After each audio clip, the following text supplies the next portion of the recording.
John. How you doing, man? Desire One. What was it? Desire One? Desire One. Desire One. So I just want to get to the kind of like the bottom line of exactly what it is either that you want to know or what it is that you bring into the table that you believe. I just believe that most of all,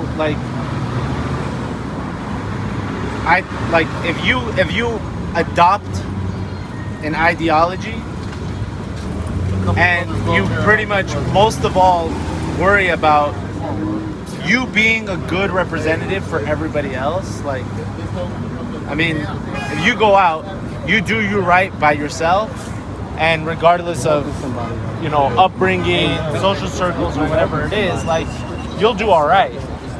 But I just wanted to understand exactly how the lineage broke down, because I heard lineage and it breaks, things like that. So I just wanted to know, is it possible for your ideology to help you overcome the mental barrier of being spiritually oppressed?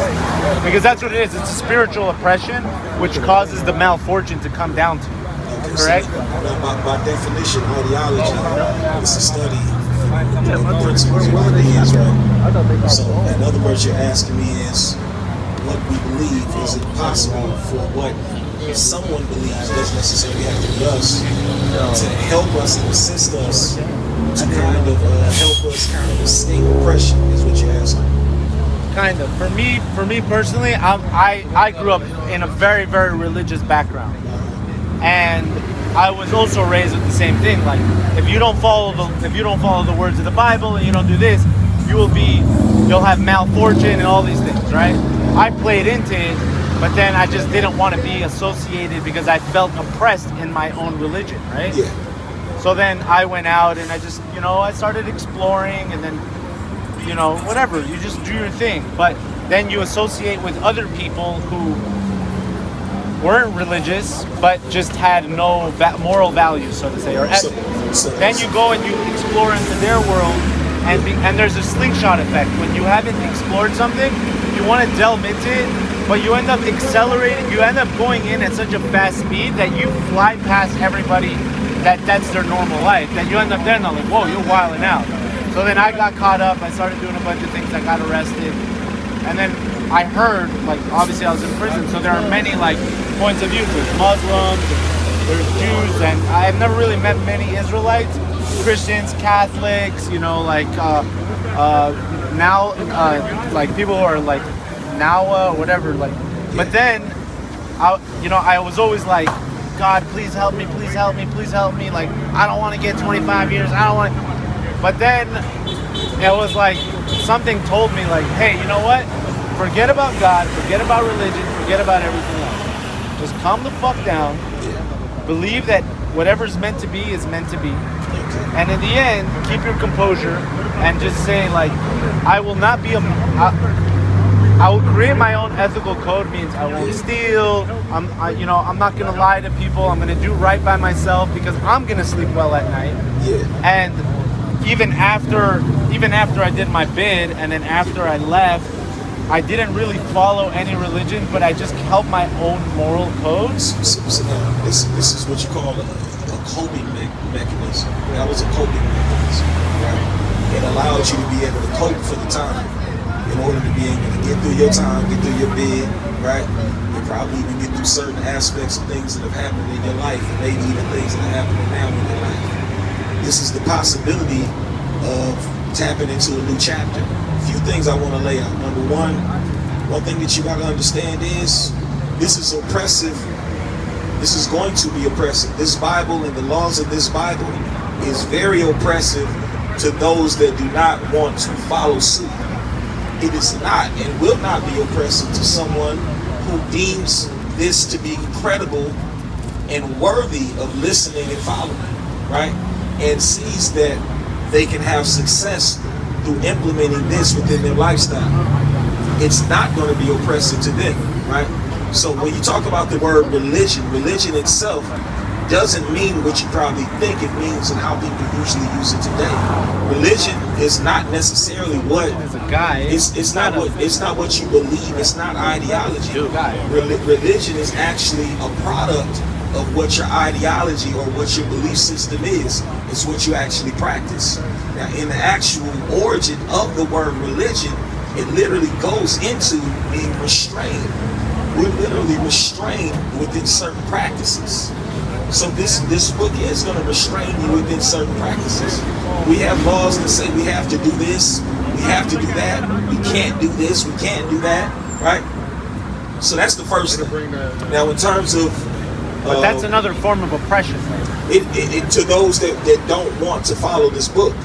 Now, for me, what I did was I said, let me see what this book has to offer.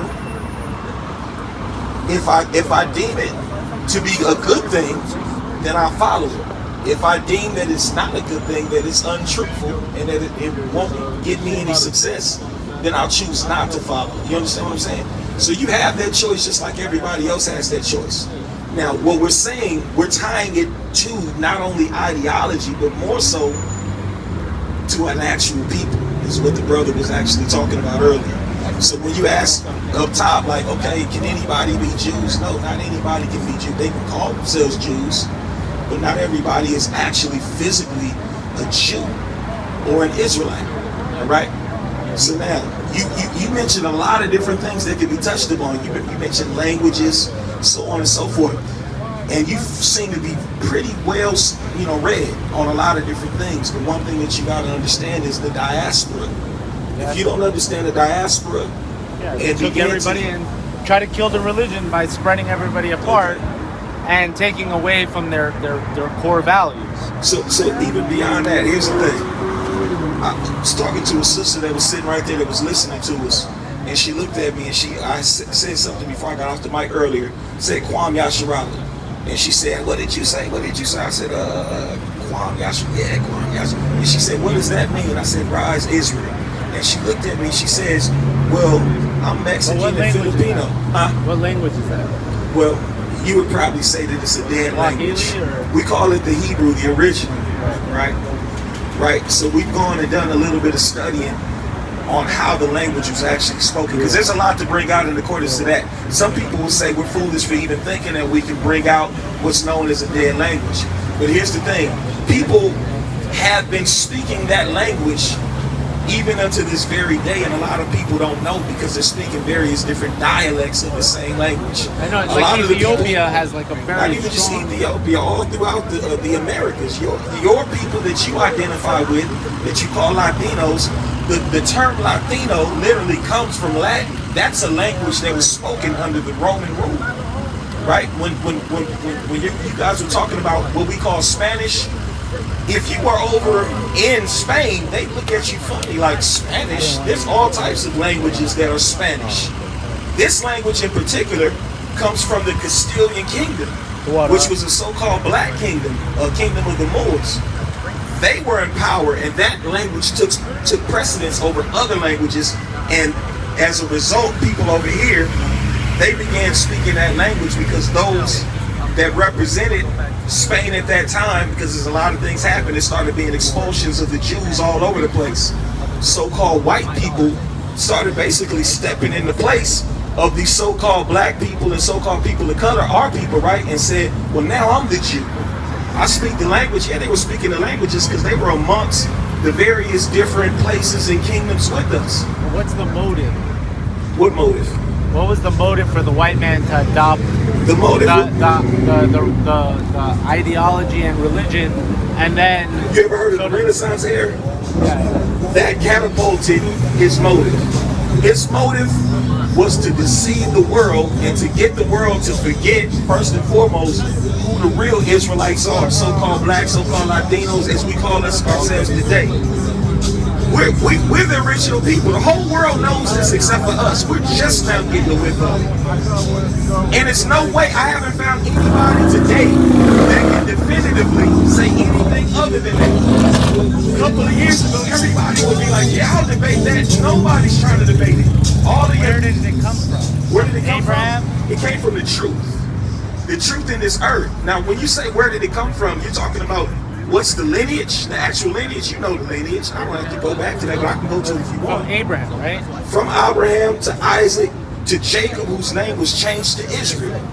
to the 12 tribes. Yeah, after he fought the angel, then his name got changed. Those are more than likely who you descend from. That's big. Because see, here's the thing. You can be as educated and as well-read as you think you want to be. If you don't know who you are in respect to everything that's going on, you're a fool. But what so the thing that I'm saying is the connection is made. Is it possible that your soul has been carried, but then absolutely you just wandered off? That's a biblical principle. So that's what I'm saying. The ideology can exist without it necessarily. Like you cannot think that your parents or grandparents came of this religion, but then you identify with it so much that is your identity. I'd be very careful to call that ideology. Because see, here's the thing. This book has to be credible, right? If it's not credible, then I'd allow you to deem it as ideology. But because of how credible it is, it's the primary source for historians, scientists, archaeologists alike, right? Right? It's a primary source for so many people, even up to this very day, right? And it's the only book that's known as a book of prophecy. Any other book that has any kind of prophecy in it, it's echoing what the Bible is talking about. I haven't met any other book that's been able to foretell things hundreds and thousands of years before it actually happens. The Book of Enoch, but nobody. The Book of Enoch is pseudo. It's a part of a collection of books. It's called the Pseudepigrapha. There are different books of Enoch, different versions. I got them all in the book. Like 30 versions of the Bible. There's like the Gideons. There's no 30 versions of the Bible. Now here's the thing. There's different translations and transliterations of the Bible. You got to know the history. But that was language. That's why it changed, because they made it. They said there was 40 or 40 plus people that was brought together by the Romans. In which situation? And they asked them to translate at the time the Hebrew Bible. For which translation? That's what I'm saying. Before we delve into that, hold on, because I know. I know because I've done my work. You've done your work on many things, but you haven't done your work on that yet. There are a number of different translations. One thing that I can tell you off top, and you can look into it yourselves, most of the men that labored to make sure that these Bibles were translated either gave their lives or their lives were in danger throughout the whole time. Well, it says they were all murdered afterwards. A lot of them were. They were all murdered afterwards. They were only there just for their transliterated use, and then the reason why they were murdered is because at that point, whoever was going to start making the prints was able to edit it the way they want, and then nobody would ever be able to go back. It's like getting somebody to come in, write the rules, and then you kill him, and then you can write the rules however you want. But see, and that's then they'll be like, oh, he just died. Here's the thing. If this thing is not powerful, then it would not cause so many people to give their lives for it. All right? If this thing wasn't as powerful as it is, it would not be what it is today. Do you know that the Bible today, 2020, is the #1 selling book on the face of the earth? I mean, yes, but it's not fair to say, because there are people who are dying in gang violence who believe gang violence as its own religion, and they're dying for things that are just blasphemous. It's like nothing. But here's the thing. This is what I want you to do, bro. For real. I know, and I hear it. You're intelligent. I want you to just give yourself to say, you know what? Let me learn. Come learn with us. We'll show you. We'll show you who you are according to this Bible, according to history. And if you really want to get what we know as salvation, the salvation that this Bible speaks of, we'll show you in humility. We'll show you in love. Because I can tell that you're working with a whole lot up there. But I want to be able to show you and guide you and say, okay, here it is, and then I know you're gonna run with it from there. You tell me where, and I'll do my best. Man, come, we got a school. It's right over there on Florence and Dalton. Florence right on the corner of Florence and Dalton. 1520 West Florence Avenue. It's on the flyer. Yes, it should be on the. Because one thing that I do know, Most High willing, once you really understand who you are in respect to everything that's going on in this world and in this Bible, you are going to be able to do so much on behalf of your people to help resurrect your people. Straight up, real talk. All praise be to the Most High. You guys stay blessed, all right? Have a good one. Buddy, have a good Take care. one. All right. Hey, come through though. Yeah. Forward to seeing you, man. Yeah, I'm gonna be stepping out, bro. Go ahead, Yasharahla. All right.